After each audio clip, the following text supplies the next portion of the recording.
श्री शिवाय नमस्तुभ्यम। ओम नमः शिवाय। दोस्तों, कैसे हैं आप? ये बताने के लिए कमेंट्स बॉक्स में हर हर महादेव हमेशा की तरह जरूर लिख दीजिएगा। तो 26 अप्रैल मासिक शिवरात्रि का बहुत ही प्यारा सा दिन है। तो इस दिन हम कोई भी उपाय करते हैं, इससे हमारे जीवन की सभी समस्याएं जो हैं वो समाप्त हो जाती हैं। तो मैं यहाँ पर आपको पूज्य पंडित जी के कुछ उपाय बताने वाली हूँ, जो पूज्य पंडित प्रदीप मिश्रा जी ने अपनी कथा में बताया था।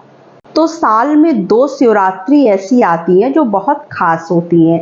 एक महाशिवरात्रि जो फाल्गुन मास में पड़ती है, और एक ये बैसाख मास में पड़ने वाली मासिक शिवरात्रि, जो भोलेनाथ को 2 शिवरात्रियां अत्यधिक प्रिय हैं। तो यहाँ पर मैं आपको कुछ उपाय बताने वाली हूँ जो पूज्य पंडित जी ने यहाँ पर बताया था। तो कोई भी उपाय करने से पहले हमें उसके बेनिफिट के बारे में जान लेना चाहिए कि हम जो उपाय कर रहे हैं वो किस काम के लिए हम कर रहे हैं या किस लिए कर रहे हैं। तो ये उपाय जो हम करेंगे ये मनोकामना पूर्ति के लिए करेंगे। कोई भी आपकी मनोकामना है, बहुत पुरानी है, बहुत टाइम से आप चाह रहे हो कि हमारी मनोकामना पूर्ण हो जाए, तो बैसाख मास के मासिक शिवरात्रि के दिन आप जो है यह उपाय जरूर करिए।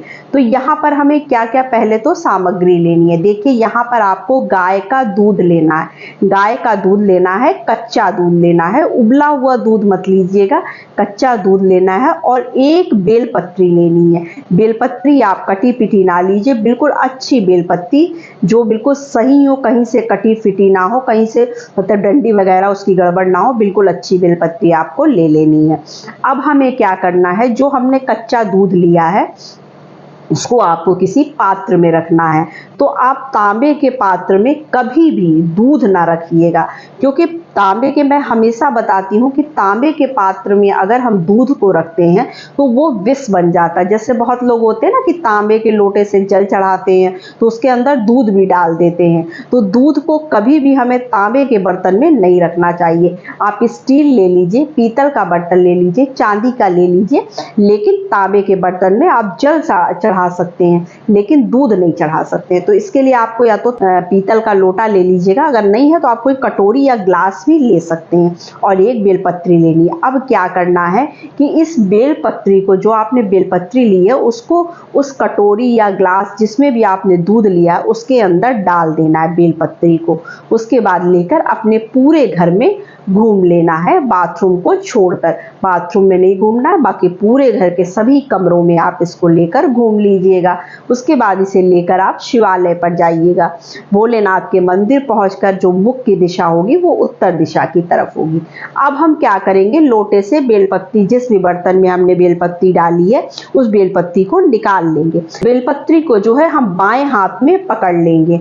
आपको इस तरह से डंडी से पकड़ना है, ठीक है? इस तरह से डंडी से पकड़ लीजिएगा।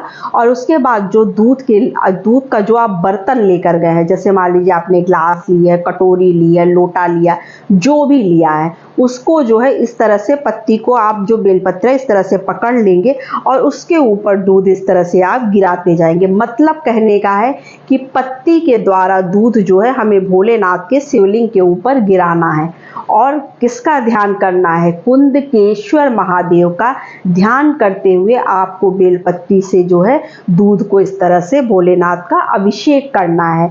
उसके बाद हमें क्या करना है, उस बेलपत्ती को हम माता अशोक सुंदरी के स्थान पर चढ़ा देंगे और अपनी मनोकामना के लिए प्रार्थना करेंगे कि हे बाबा, आज के दिन मैंने ये अभिषेक किया, ये पूजन किया है, आप हमारी जो भी मनोकामना आपकी है वो बोलते हुए बाबा से प्रार्थना करिएगा और अपनी मनोकामना पूर्ति के लिए बाबा से जो है वो प्रार्थना करिएगा। तो अब बढ़ते हैं हम दूसरे उपाय की तरफ कि यहाँ पे पंडित जी ने दूसरा उपाय क्या बताया है। पंडित जी ने यहाँ पर रोग से संबंधित जो है उपाय बताया था कि जो है हर घर में आजकल रोगी हैं, रोग भी है, तो हमें इसके लिए क्या उपाय करना चाहिए कि हमारे घर से रोग का जो है वो ख़त्म हो जाए और रोग से हमें छुटकारा मिल जाए। तो यहाँ पर आपको क्या क्या चीज़ें लेनी है, पहले हम इसकी बात कर लेते हैं। तो देखिए, यहाँ पर आपको लेना है सरसों का तेल। अब बहुत लोग कंफ्यूजन में आ जाते हैं कि सरसों का कौन सा, क्योंकि जो सरसों होता है वो काली भी होती है और पीली भी होती है, 2 तरह के सरसों होते हैं। तो यहाँ पे क्या करना है, आप देखिए कोई भी सरसों का तेल ले सकते हैं, इससे कंफ्यूजन में ना रहिए। चाहे काले सरसों का ले लीजिए, चाहे पीले सरसों का तेल ले लीजिएगा। उसके बाद आपको क्या करना है, काली तिल लेना है। काली तिल के आपको 31 दाने लेने हैं, 31 दाने आपको काले तिल के लेने हैं। एक कम ना एक ज़्यादा, क्योंकि संख्याओं का यहाँ पर विशेष महत्व है। तो आप क्या करिएगा, जो काली तिल तो छोटी छोटी होती हैं, बहुत लोग कहते हैं गिनने में थोड़ा सा कंफ्यूजन होता है, लेकिन आप उसको ध्यान से 31 दाने गिन कर निकाल लीजिएगा और बिल्कुल सही सही दाने निकालिएगा। तो आपको 31 दाने यहाँ पर काले तिल के ले लेने हैं और आपको 1 लोटा शुद्ध जल लेना है, गंगा जल मिलाकर।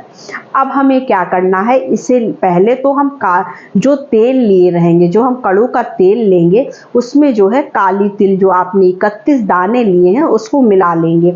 मिलाने के बाद जो व्यक्ति रोगी है, जो आपके घर में रोगी व्यक्ति है, उसके हाथ से उसको स्पर्श करा दीजिएगा और फिर इसे लेकर भोलेनाथ के मंदिर चले जाइएगा और 1 लोटा जल शुद्ध ले लीजिएगा। उसके बाद भोलेनाथ के मंदिर में जाकर आपको क्या करना है, जो आपने तेल का कटोरा लिया है जिसमें आपने तिल मिलाई है, उसको क्या करिएगा कि आप जो है काशी विश्वनाथ का स्मरण करते हुए, काशी विश्वनाथ महादेव का स्मरण करते हुए जो है आपको यह तेल भोलेनाथ पर समर्पित करना है। उसके बाद जो है उस व्यक्ति का नाम और गोत्र भी बोलना है आपको। उस व्यक्ति का नाम, गोत्र और काशी विश्वनाथ का ध्यान करते हुए, स्मरण करते हुए आपको यह तेल का कटोरा भोलेनाथ के ऊपर समर्पित करना है तेल को। उसके बाद हमें क्या करना है, श्री शिवाय नमस्तुभ्यम का जप करते हुए आपको ये जो आपने पानी का जल का लोटा लिया है, ये पूरा जल भोलेनाथ पे समर्पित कर देंगे। आपके जीवन में जो भी रोग कष्ट है वो सदैव के लिए दूर हो जाएगी। तो यह उपाय आप करके देखिएगा जरूर, बहुत ही चमत्कारी उपाय है। पंडित जी ने बताया रोगों से छुटकारा पाने के लिए इससे अच्छा उपाय नहीं हो सकता है। तो पंडित जी ने यहाँ पर तीसरा उपाय क्या बताया है, तो तीसरा उपाय बताया कष्ट निवारण के लिए। तो दुनिया में बहुत कष्ट है, हर आदमी के जीवन में अलग अलग कष्ट है। किसी को शारीरिक कष्ट है, किसी को मानसिक कष्ट है, किसी को आर्थिक कष्ट है। तो हर व्यक्ति के कष्ट का जो कारण है वो अलग अलग होता है।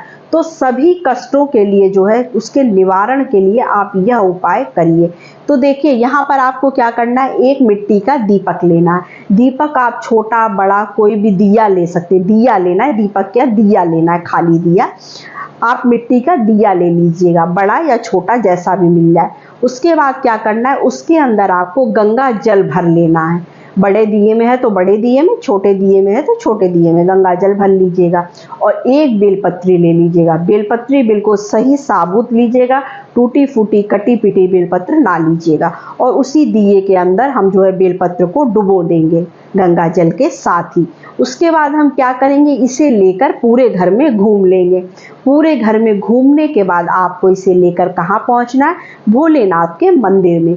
भोलेनाथ के मंदिर में पहुंचकर आपको क्या करना है, दिए से जो है, जो दिए में आपने गंगा जल लिया है, पहले हम बेलपत्री को चढ़ा देंगे और फिर जो है जो गंगा जल दीपक में लिया है उस दीपक से ही जल जो है भोलेनाथ को चढ़ाएंगे। और किसका ध्यान करेंगे, चंपेश्वर महादेव का ध्यान करते हुए आपको यह जल भोलेनाथ पर समर्पित कर देना है। किसका ध्यान करना है, चंपेश्वर महादेव का नाम बोलते हुए भोलेनाथ पर यह सारा जल हम जो है, जो भी दीपक में हमने गंगा जल लिया है वो समर्पित कर देंगे। इससे क्या होगा, आपके जीवन में जो भी कष्ट है, जो भी आपकी समस्या है, कष्ट अलग अलग तरह के हैं, तो उपाय यही करने हैं आपको।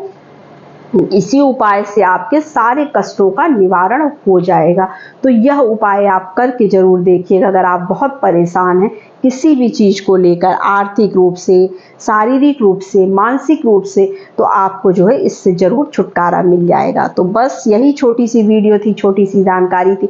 वीडियो अच्छी लगे तो चैनल को लाइक सब्सक्राइब ज़रूर करिए। और हमारी आवाज़ अगर आप पहली बार सुन रहे हैं तो चैनल को सब्सक्राइब करना बिल्कुल ना भूलिए।